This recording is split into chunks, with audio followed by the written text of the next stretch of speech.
Jungle.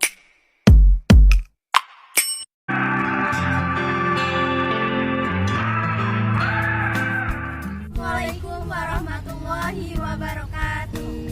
Kami dari kelompok 5 yang beranggotakan saya Triharda Lema, saya Nur Halimah, saya Salsabila. Saya Yayan Negara. Selamat menyaksikan.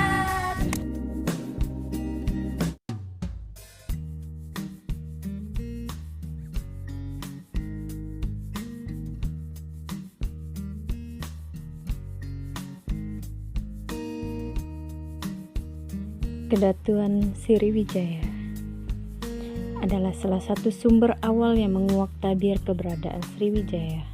Catatan seorang biksu Buddha dari Tiongkok bernama Itzing. Dalam catatan perjalanannya, dia bercerita tentang suatu kerajaan bernama Si Li Fosi dengan ibu kota bernama Fosi. Tempat ia tiba setelah berlayar selama 20 hari pada tahun 651 Masehi.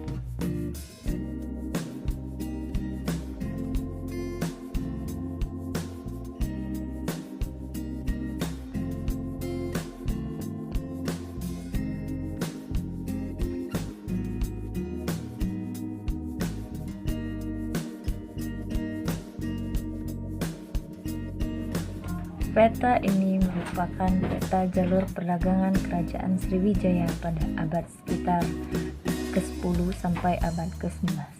Peta ini dilengkapi dengan keterangan berupa nama kota, lokasi perdagangan beserta statusnya, jenis jalur perdagangan, serta bermacam komoditas yang diperdagangkan pada masa itu.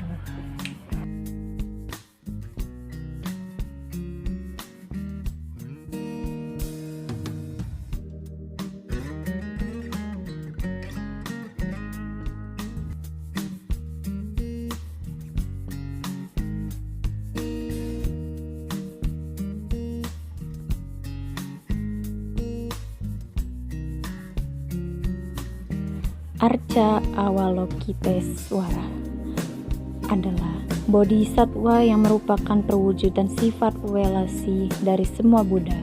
Arca ini ditemukan di halaman belakang rumah Bapak Baharudin Icoh, Jalan Pandawa, Lemabang. Pada saat ditemukan, tangan kanannya patah terkena cangkul, kemudian dilekatkan kembali dengan menggunakan semen.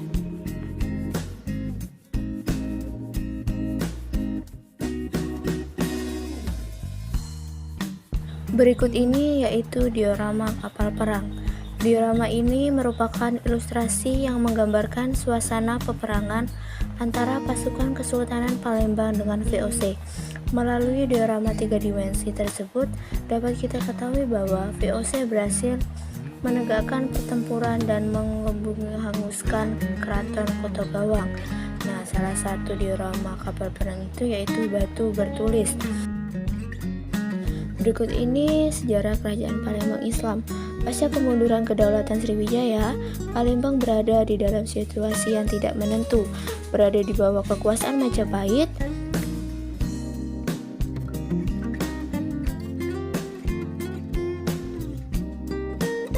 Berikut ini yaitu meriam kerajaan Palembang.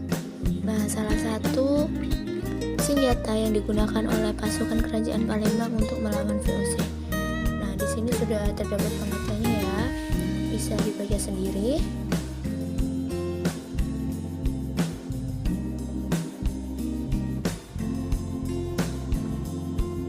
Baiklah, di sini saya akan melanjutkan penjelasan beberapa prasasti yang ada di Museum Sultan Mahmud Badarudin II ini. Kalau ingin tahu, yuk mari ikutin saya. Nah, ini merupakan replika dari prasasti Kedukan Bukit yang dimana prasasti ini ditemukan pada tanggal 29 November tahun 1920 di Kampung Kedukan Bukit, tepatnya Kelurahan 35 Ilir, Kota Palembang. Nah, prasasti ini ditulis dalam aksara Palawa dan menggunakan bahasa Melayu kuno loh. Prestasi ini aslinya disimpan di Museum Nasional yang berada di Kota Jakarta. Selanjutnya ini ada beberapa penjelasan prasasti-prasasti peninggalan Sriwijaya yang ada di kota Palembang.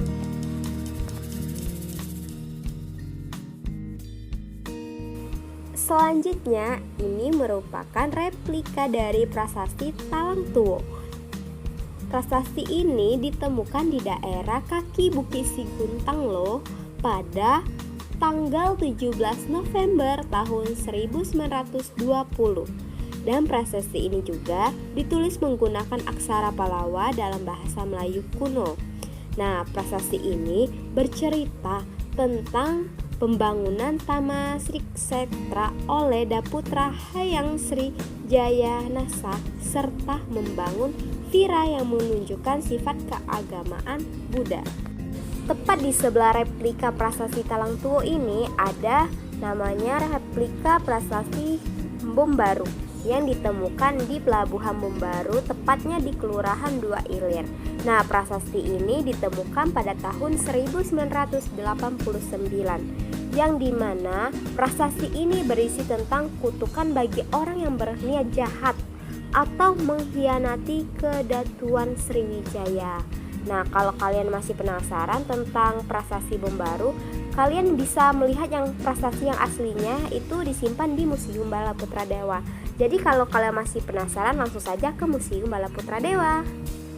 Mari ikuti saya untuk melihat prasasti berikutnya, yang dimana ini merupakan prasasti Telaga Batu, ditemukan di Telaga Batu, tepatnya di Kelurahan Dua Ilir pada tahun 1935. Prasasti ini aslinya disimpan di Museum Nasional Jakarta, sama seperti prasasti Kedukan Bukit dan Talangtuo.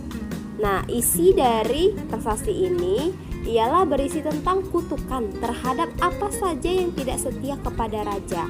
Prasasti ini ditulis menggunakan aksara Palawa akhir dan menggunakan bahasa Melayu kuno. Tetapi pada awal penulisannya ada beberapa kata yang ditulis menggunakan bahasa Sanskerta. Prasasti ini diperkirakan sejaman dengan prasasti Kedukan Bukit dan Talangtuo, yaitu berasal dari abad ke-7 Masehi. Selanjutnya akan dibahas oleh rekan saya.